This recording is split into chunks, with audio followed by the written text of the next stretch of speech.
Sikat na sikat si Dennis Rodman bilang isa sa pinakamagaling at pinakamatapang na manlalaro sa kasaysayan ng NBA dahil sa kanyang kakaibang estilo, makukulay na buhok at matinding depensa sa court. Pero kahit kumita siya ng mahigit 27 milyong dolyar noong panahon ng kanyang kasikatan, marami ang nagulat nang malaman na nasa 500,000 dolyar na lang ang natitirang pera sa kanya ngayon. Marami ang nagtatanong kung paano naubos ng isang sikat na superstar ang kanyang kayamanan dahil sa mga marangyang kotse, walang humpay na party at mga maling desisyon sa buhay. Paano nga ba nagbago ang takbo ng buhay ng dating sikat na manlalaro na ngayon ay nasa 65 taong gulang na? Pero bago po ang lahat, baka pwedeng palike ang video na ito dahil napakalaking bagay na ito sa aming content creators at mangyaring mag-comment sa baba kung taga saang lugar ka para malaman namin saan umaabot ang ating mga video. Maraming salamat po. Bago natin pag-usapan ang kanyang mga mamahaling ari-arian, balikan muna natin ang kanyang mahirap na pinagmulan sa Texas. Noong bata pa lang si Dennis, iniwan na sila ng kanyang tatay at napabalita na pumunta ito sa Pilipinas kung saan nagkaroon ito ng napakaraming anak. Dahil dito, lumaki si Dennis na hindi man lang nakikita ang kanyang mga kapatid habang ang kanyang nanay naman ay nagtatrabaho ng mabigat para lang may makain silang magkakapamilya. Noong nasa high school pa lang siya, hindi siya pinapansin ng mga tao dahil maliit ang kanyang height at hindi man lang siya nakapasok sa team ng basketball. Pagkatapos niyang mag-aral, pinalayas siya ng kanyang ina kaya nagtrabaho muna siya bilang isang simpleng janitor sa isang paliparan para lang mabuhay. Sa hindi inaasahang pagkakataon, bigla siyang tumangkad ng napakabilis, kaya naman bumalik ang kanyang hilig sa basketball hanggang sa mapansin siya ng mga scout at nakuha siya sa NBA. Dito na nagsimula ang kanyang sikat na karera sa Detroit Pistons kung saan nakakuha siya ng 2 kampyonato dahil sa kanyang magaling na pagbabantay sa mga kalaban.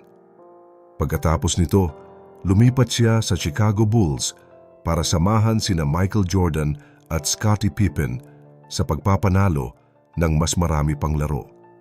Ngunit bago pa man siya magsimula sa bagong team na ito, baon na pala siya sa utang na nagkakahalaga ng mahigit $1 milyong dahil sa kanyang mga marangyang biyahe sa Las Vegas.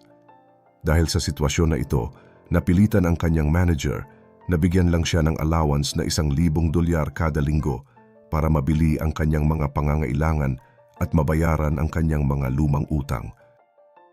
Noong sumikat palalo ang kanyang pangalan, kumita siya ng $9 milyong sa loob lang ng 3 taon, ngunit mas pinili niyang gastusin ito sa mga mamahaling kotse tulad ng Lamborghini at Porsche.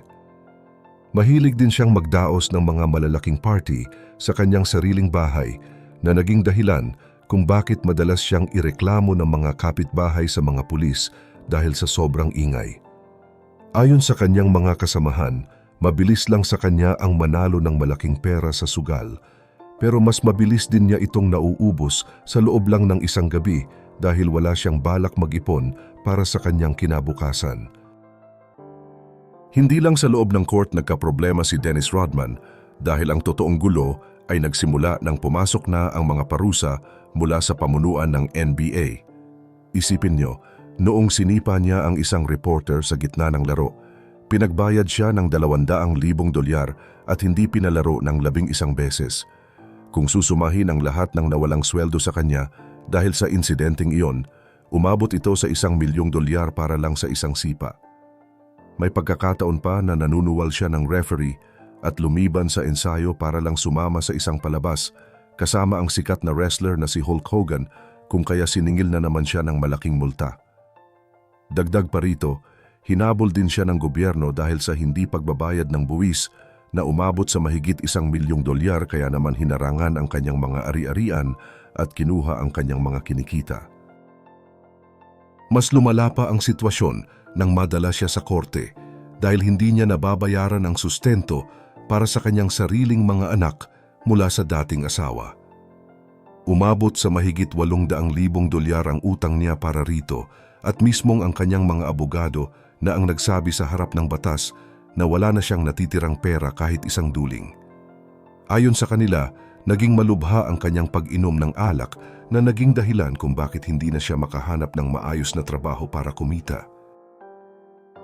Ngunit ang pinakamasakit na bahagi ng kanyang kwento ay nang lokohin siya ng isang babaeng itinuturing na niyang parang tunay na pamilya na si Peggy Ann Fulford. Pinagkatiwalaan niya ito sa kanyang mga bangko dahil nagpanggap ang babae na nag-aral sa mga sikat na universidad at magaling sa pagpapatakbo ng negosyo. Nalaman na lang ni Dennis na ninanakawan na pala siya nang biglang maputulan ng kuryente ang kanyang tirahan at nang tanungin siya sa korte tungkol sa mga mamahaling binili sa isang sikat na tindahan ng mga pambabaeng kasuotan na hindi naman niya pinuntahan kailanman. Umabot sa mahigit $1,000,000 ang direktang nakuha sa kanya ng babaeng ito na kalaunan ay nahatulan din ng 10 taong pagkakakulong. Dahil sa mga kabiguang ito, mas lalo siyang nahumaling sa alak na nagsimula noong lumipat siya sa ibang koponan hanggang sa tuluyan nang mawalan ng kontrol ang kanyang buhay. Umabot sa mahigit 100 beses siyang nahuli at nakulong dahil sa iba't ibang gulo at pagmamaneho ng nakainom. Pero kamakailan lang ay nagdesisyon siyang magbago sa pamamagitan ng pagbawas sa pag-inom ng alak, kaya naman nabawasan na ang kanyang timbang at bumalik na ang kanyang lakas. Bukod sa mga isyong ito, may isang bahagi ng buhay ni Dennis na talagang mahirap paniwalaan dahil naging matalik siyang kaibigan ng pinuno ng North Korea na si Kim Jong-un. Nagsimula ito noong pumunta siya roon para sa isang laro ng basketball na akala ng kanyang manager ay sa South Korea gaganapin. Doon ay nagustuhan siya ng pinuno at tinawag niya itong isang paraan ng pakikipagkaibigan gamit ang esport kahit marami ang bumatikos sa kanya. Ang masakit pa rito, may mga usap-usapan na ang kanyang mga pahayag sa internet ay nakakatulong para mapalaya ang isang bilanggong Amerikano mula sa bansang iyon.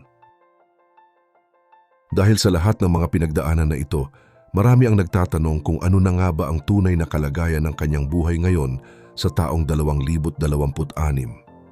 Kung ikukumpara natin ang kanyang pera sa kanyang mga dating kasamahan, makikita natin ang napakalaking pagkakaiba dahil ang kanyang katambal na si Michael Jordan ay may $1,000,000,000 na samantalang si Scottie Pippen naman ay may $1,000,000 din sa bangko.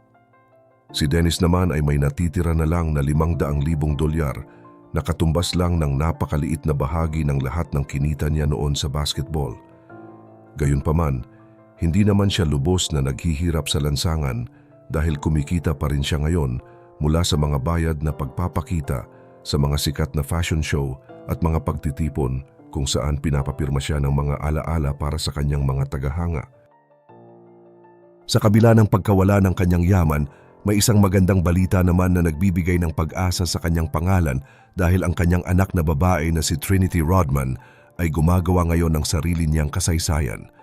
Siya ang naging pinakamataas na binabayarang babaeng manlalaro ng soccer sa buong mundo at nanalo pa ng gintong medalya sa malaking paligsahan ng Olympics. Ang tagumpay ng kanyang anak ang naging pinakamalaking dahilan kung bakit pinipilit ni Dennis na ayusin ang kanyang kalusugan dahil gusto pa niyang makitang lumaki ang kanyang mga anak at makasama ang mga ito ng mas matagal. At para sa mga nag-iisip na tuluyan na siyang nakalimutan ng mundo, ngayong taon ay nakatanggap siya ng 2 napakalaking parangal na nagpatunay ng kanyang halaga bilang isang alamat. Unang-una ay ipinahayag ng Chicago Bulls na isasabit na nila ang kanyang lumang jersey na may numerong 71 sa itaas ng kanilang palaruan upang bigyang pugay ang kanyang tulong sa kanilang mga naging kampeonato. Pagkatapos nito ay pumasok din siya bilang kasapi sa sikat na bulwagan ng mga kilalang tao sa WWE Hall of Fame dahil sa kanyang mga naging pagpapakita sa larangan ng wrestling noong araw. Sa kanyang naging pananalita sa entablado, nagawa pa rin niyang magpatawa at magsalita sa kanyang sariling estilo na nagdala ng labis na aliw at pagtataka sa mga manonood sa internet. Sa pagdating ng kanyang kaarawan ngayong buwan ng Mayo, pinatunayan niya na mali ang hula ng mga tao noong araw na hindi siya aabot sa edad na 40 dahil sa kanyang magulong pamumuhay. Ngayon nahaharapin niya na ang kanyang edad na 65, pinapakita niya na kaya niyang magpatuloy sa buhay sa kabila ng mga pagkakamali at mga nawalang $1,000,000. Nabuhay siya sa sarili niyang mga pamantayan at patakaran na walang katulad sa kasaysayan ng palakasan. Sa huli, maiisip natin kung paano kaya kung tayo ang nagkaroon ng ganoong kalaking kayamanan noong ating kabataan. Kaya naman para sa ating huling katanungan, alin sa mga naging bahagi ng buhay ni Dennis Rodman ang mas nakakuha ng inyong pansin at ano ang gagawin ninyo kung kayo ang nawalan ng ganoong kalaking halaga ng pera? Ibahagi mo naman ang sagot mo sa comments below at huwag kalimutang mag-like at subscribe para sa mas marami pang updates gaya nito.